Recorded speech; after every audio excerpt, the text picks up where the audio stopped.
Daddy, అమ్మ బావున్నారా? నేనిక్కడ బాగానే ఉన్నాను. అన్నా, వదిన ఎలా ఉన్నారు?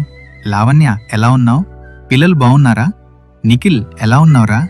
బన్నీ ఎలా ఉన్నావు? శక్తిజ ఎలా ఉన్నావు? అందరూ బానే ఉన్నారని అనుకుంటున్నాను. పప్పి, నీ ఫంక్షన్కి నేను ఉండాలనుకున్నా కానీ లేను. దానికి మీరేం బాధపడకండి. నేనెప్పుడూ మీతోనే ఉంటాను. యాపిల్ పండు బావున్నావా? నాకు కూడా మీ మధ్యలో ఉండాలి అని ఉంది పప్పి. లావణ్య, నువ్వు నేను లేను అని ఏం బాధపడకు. పిల్లల్ని మంచిగా చూసుకో. అన్న, అమ్మని, డాడీని, పిల్లల్ని, వదినని, లావణ్యని మంచిగా చూసుకో. నిఖిల్, బన్నీ అందర్నీ మంచిగా చూసుకుంట్రా. నేను ఎప్పుడూ మీ మధ్యలోనే ఉంటాను. సరే మరి, నాకు పిలుపొచ్చింది, వెళ్తాను. బాయ్.